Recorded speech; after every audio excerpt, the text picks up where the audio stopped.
Question 3, you're up, and question 4, could you raise your hand? Right here. No, on question 3. Hi, my name's Sam Billamio. I'm here with StandUP-America. We did come speak with you last month in another neighborhood meeting, so I apologize to everyone for taking over your neighborhood meeting. But my concern hasn't been addressed. I haven't heard back from you yet, and I don't know what's going on. My concern is that we have a legislative branch, an executive branch that can operate willingly, no checks and balances. They can say, well, the mayor did that, I can't do anything about it. Or a council member could say, you know, you get what I'm saying. So my concern is I want to have a one day a month down at City Hall where you and all the council members are present so you can hear all our concerns. Don't push us off into our neighborhoods and tell us, I'm listening to you. Where's the other 9 people? Well, and also you only give us 1 minute. There's an idea, it doesn't take 1 minute. An idea takes time to explain. So 5 minutes would be nice. But I understand there's a lot of people with a lot of concerns. So if you break this up to 1 day a month, bring it downtown, have every council member present, we can have a checks and balances. We know what you're doing, we know what they're doing, we know what you've heard, we've seen it. So I don't want to hear, yeah, I do 36 of these a year. I know this is a great thing. These people have concerns and you're hearing them. But what I'm asking is something better. It's something to help the system and help participants. So I know you've been doing good, but what is your goal? Do you want this or do you not want this? What? So, yeah, and so I think we're up to my 3rd time answering this, you know, City Hall and here. Answer it. Well, we did one down at City Hall, but I like coming to the neighborhoods too. I'm not going to make people come downtown to talk to me. I'll go to the neighborhoods. I'll go out, did 36 last year, did a whole bunch the year before. We're going to try to do as many this year. We do it in neighborhoods. We do it around interest groups. You know, sometimes people want to gather by interest group and not an affinity group. You know, you know, if people are around the city. It's not answering my question, I'm sorry. No, I'm sorry, but let me, I'm speaking to the whole group. And I'm answering your question too, which is we go out and we go to neighborhoods. We do walking tours the neighborhoods, follow them up with a Q&A. We'll meet with an ethnic group. That's what I meant by, you know, that if people want to come, if we want to speak to East Africans around the city and come together for a town hall, or immigrants around the city, and we'll do that. I'm not going to try to answer your question, I'm not going to try to wrangle 9 council members to a meeting here, and I guarantee you with the mayor and 9 council members in one meeting, we'd get through 2 questions. I can guarantee you that. So I don't think I'm going to do that. And you know, I actually like the idea of doing more town halls at City Hall. It'd be convenient for me, just take the elevator down and there it is. But I don't know that we're going to be doing more of them down at City Hall either. And I am available. I make myself as available as I can be for people to present ideas to me. My staff is available to take plenty of time to present ideas to them. That's how we multiply, you know, our outreach as well. So question 4 in a minute if you would, and question 5, could you raise your hand? Yeah. Great. Question 4 is me. Yeah, I represent StandUP-America. Nothing surprised me, you know what it means. You don't want to make a change. It's very typical. I never see government in my life and people who work for government who want changes. Yeah, when you die in with optimism, it's much better when you die in with pessimism, you know what it means. But this never change result. Your salary, I'm sorry, last time I make mistakes, $170,000. 100 people, 100 your management make more than $100,000. So this come right now approximately from 12 to $15 million expenses.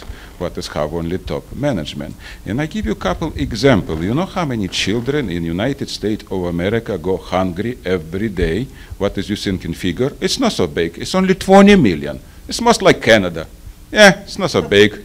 Yeah, from 1974, we don't have a penny up. Our ordinary American never make a penny up from 1974.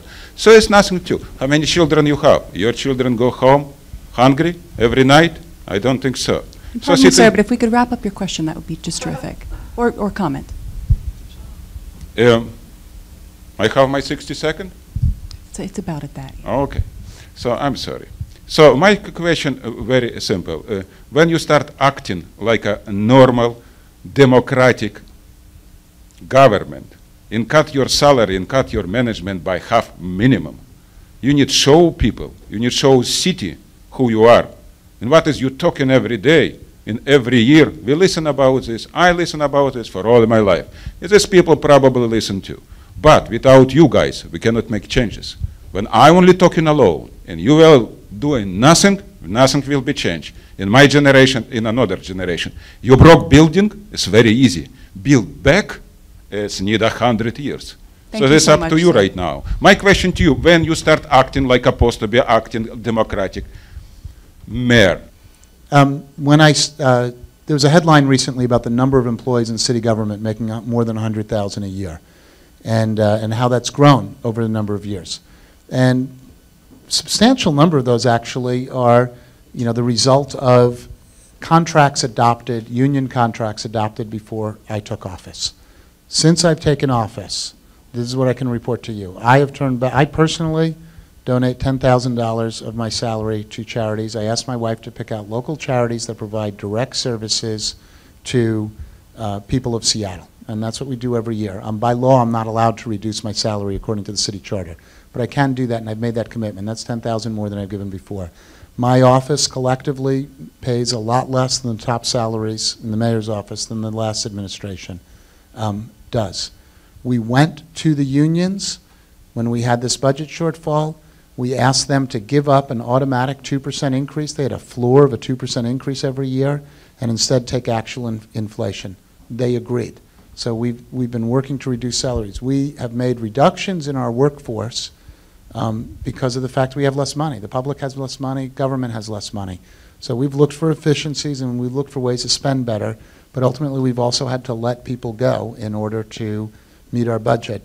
We have gone twice as deep over these 2 years into the management ranks of the city than we have into rank and file. We've had more of a focus there as well. And we've done that because in the face of the fact that we've had to take, tens of millions of cuts in 2 years in a row, we have managed to fully preserve the human services funding we have, including the services we use for homelessness and feeding people. We've maintained that funding. We have not made cuts to that funding. We've made cuts in other areas because that's a high priority to protect the vulnerable. In fact, when the federal government cut community development block grants, which we use to fund our homeless shelters, we backfilled that with our city money, with cuts we made in other places. So we've been trying to hold the line on human services spending and help for the vulnerable.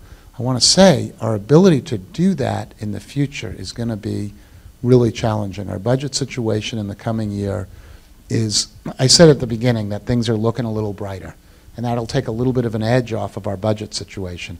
But it turns out that, right now our working figure is another $40 million cut to the general fund for next year. And that's on top of, cuts of about that size in the last couple of years. So it's harder and harder to find the dollars to make the reductions. It's a combination of some deferred expenses. When times are bad, you push off, well, we'll pay for that when we can afford it.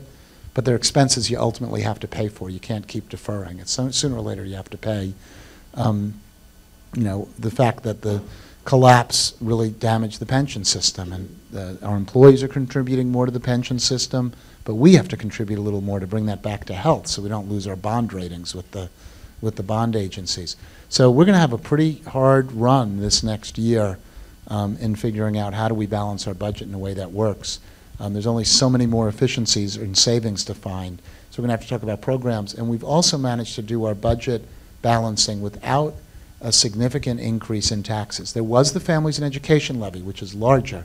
That was approved by the voters, and it's for specified purposes. But in terms of the general fund, which funds most of our operations of government, we have not had, we've not gone out and raised sales taxes or had a property tax increase or come up with some new tax, a B&O tax increase. And part of the reason we didn't do that was because we heard from everybody that times are tough, and the other reason is we have the most regressive state and local tax system in the nation, the most regressive state and local tax system in the nation. We aren't given good progressive choices from the state about where to collect money from to pay for our services. So that makes it kind of challenging when we have to raise money to go out and maybe do something that's not very progressive in order to maintain it. We get trapped, right, that sometimes the spending is progressive enough that it's okay to kind of go out there with the tools we have, but it's a challenge for us. So this year's going to be tough, and we're going to need your help in the decision-making process around that. Question 5 and question 6, could you raise your hand? Thanks.